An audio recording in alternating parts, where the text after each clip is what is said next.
जय श्री कृष्णा दोस्तों, अगर विश्वास पक्का हो और ईश्वर के ऊपर हमारी अटूट श्रद्धा हो तो वो ईश्वर असंभव को भी संभव कर देता है। आज की ये कहानी कोई कहानी नहीं है, ये एक सच्ची घटना है जिसमें आप देखेंगे कि कैसे उस परमपिता परमेश्वर ने असंभव को संभव करके दिखाया। और यकीन मानिए, इस कहानी को सुनने के बाद आपका विश्वास उस ऊपर वाले के चरणों में और बन जाएगा। और अगर ये कहानी सुनते सुनते आपकी आंखों से आंसू आ जाएं, तो ये समझ लेना कि ऊपर वाले ने आपको स्वीकार कर लिया है। डॉक्टर रस्तोगी मुंबई के एक बहुत बड़े जाने माने सर्जन। उनको दिल्ली अर्जेंट जाना था, उनकी कोई मीटिंग थी। फ्लाइट की टिकट बुक हो चुकी थी। वो घर से निकले, फ्लाइट ली और फ्लाइट ने उड़ान भरी। समय रात का 10 से 11 के बीच हो रहा होगा। अचानक मौसम बिगड़ने लगा। बहुत ज़ोर से बारिश होने लगी, बिजलियाँ बहुत तेज से कड़कने लगी और इमरजेंसी में प्लेन की लैंडिंग करवाई गई नज़दीकी एयरपोर्ट पे। मीटिंग इतनी ज़्यादा अर्जेंट थी कि डॉक्टर रस्तोगी के पास टाइम नहीं था। उन्होंने एयरपोर्ट अथॉरिटी से बात की तो उन्होंने कहा कि जब तक मौसम साफ़ नहीं हो जाता कोई भी फ़्लाइट यहाँ से कहीं नहीं जाएगी। डॉक्टर रस्तोगी सोच में पड़ गए। उनके मन में ख्याल आया कि क्यों ना बाहर निकल के कोई टैक्सी ली जाए और उससे आगे बढ़ा जाए। ये सोचकर रस्तोगी जी एयरपोर्ट से बाहर निकले। थोड़ी दूरी पे एक टैक्सी वाला खड़ा था। उन्होंने टैक्सी वाले से कहा कि मुझे दिल्ली जाना है, तो क्या आप चलेंगे? टैक्सी वाला राज़ी हो गया। उसने कहा जी साहब। रस्तोगी जी टैक्सी लेके निकल पड़े। करीब 3 से 4 घंटे टैक्सी में ट्रैवल करने के बाद अचानक मौसम और ज़्यादा बिगड़ने लगा। एकदम धुंध भरी आंधी चलने लगी, रास्ता दिखना मुश्किल हो गया और इस अफरा तफरी में ड्राइवर रास्ता भूल गया और वो भटकते हुए ना जाने कौन सी छोटी पगडंडियों से होते हुए एक छोटे से गांव की तरफ पहुंचा जहां गिनती के 2-4 घर थे।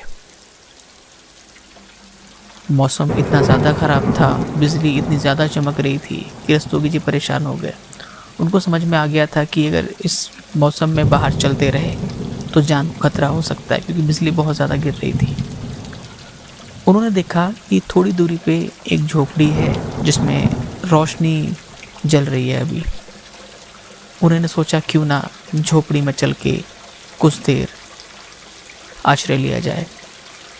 रस्तोगी जी झोपड़ी के पास पहुंचे तो देखते हैं एक बूढ़ी महिला एक मोटी सी किताब लिए हुए बैठ के पढ़ रही है। सामने श्री कृष्ण जी का फोटो लगा हुआ है। दूसरी तरफ रस्तोगी जी ने देखा एक बेड के ऊपर एक छोटा सा बच्चा लेटा हुआ है। रस्तोगी जी ने दरवाजा खटखटाया जो कि पहले से खुला था। बूढ़ी माई ने देखा। रस्तोगी जी ने कहा, माई, बाहर मौसम बहुत ज़्यादा ख़राब हो रहा है, हमारी गाड़ी यहाँ फंस गई है, तो क्या हम कुछ देर के लिए आपकी झोपड़ी में रुक सकते हैं? उस समय बूढ़ी माई शायद कोई पाठ कर रही थी, इसलिए उन्होंने बोला तो नहीं, लेकिन इशारों में हाँ कह दिया। रस्तोगी जी अंदर आए तो उन्होंने देखा वो मोटी सी किताब भगवत गीता थी जिनका वो बूढ़ी माई पाठ कर रही थी। रस्तोगी जी बैठ गए और मौसम बिगड़ता गया। बूढ़ी माई ने अपना पाठ खत्म किया और एक छोटी सी कटोरी में रखे हुए कुछ मिश्री के दाने रस्तोगी जी को दिए। रस्तोगी जी उस छोटे से बच्चे को देखकर बड़े असमंजस में थे कि उसकी आंखें तो खुली हुई हैं मगर वो कुछ बोल नहीं रहा है। उन्होंने पूछा, माता, इस बच्चे को क्या हुआ है? बूढ़ी माई ने कहा, सब श्री कृष्ण जी की इच्छा है। मेरे बच्चे को कोई बीमारी है। मेरा बहू और मेरा बेटा दोनों का देहांत हो चुका है। ये मेरा पोता है। डॉक्टर को दिखाया है तो उन्होंने कोई रिपोर्ट वगैरह निकाली थी और उन्होंने बताया कि बम्बई के कोई बहुत बड़े डॉक्टर हैं, वही इलाज कर सकते हैं। रस्तोगी जी ने कहा, मुझे आप वो रिपोर्ट दिखाइए। रस्तोगी जी ने रिपोर्ट देखी तो बच्चे को नसों से संबंधित परेशानियां थी। बूढ़ी माई ने एक पर्ची दी जिस पे एक नाम लिखा हुआ था और एक नंबर लिखा हुआ था। नाम लिखा था डॉक्टर रस्तोगी और नंबर डॉक्टर रस्तोगी के हॉस्पिटल का था। डॉक्टर रस्तोगी की आंखों में आंसू आ गए कि जिसकी भक्ति में ये माता इतनी लीन है, वो ही मुझे यहाँ खींच के लाया है इसके इलाज के लिए।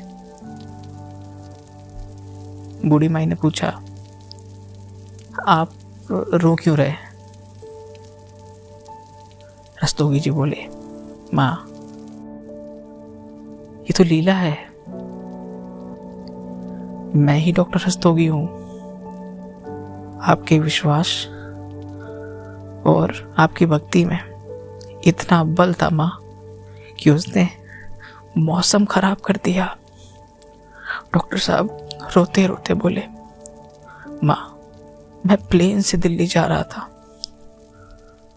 तेरे उस श्री कृष्णा ने प्लेन धरती पर उतरवा लिया माँ। मैं गाड़ी से दिल्ली जाने लगा। उसने गाड़ी का रास्ता बुलवा दिया माँ और तुझ तक लेकर आया मुझे, सिर्फ और सिर्फ तेरे बेटे के इलाज के लिए। तो मैं रोऊं ना तो और क्या करूं माँ? उसकी ये बात सुनकर बूढ़ी माई की आंखों में भी आंसू आ गए और वो बोली, हे श्री कृष्णा, तेरी लीला तू ही जाने। उसके बाद डॉक्टर रस्तोगी ने मीटिंग कैंसिल की और प्रभु की इच्छा से मौसम एकदम साफ हो गया।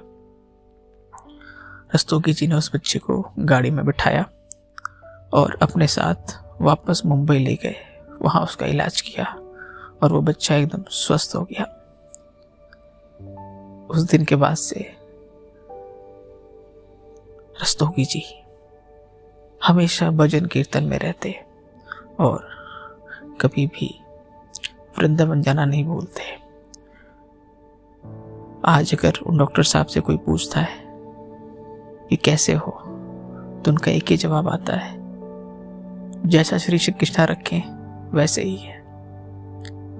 तो दोस्तों, बहुत ताकत है इस भक्ति में। विश्वास अगर आपका सच्चा है, अटूट है, तो यकीन मानिए आसमान से प्लेन भी धरती पे आएगा और कई सौ किलोमीटर दूर बैठा व्यक्ति भी आपकी मदद के लिए आएगा, क्योंकि ये श्री कृष्णा की इच्छा है। ये कहानी अगर आपको पसंद आई हो तो इसे शेयर करें, लाइक करें और ऐसी और अद्भुत चमत्कारों के बारे में जानने के लिए हमारे इस चैनल को सब्सक्राइब करें। आप सभी को जय श्री कृष्णा।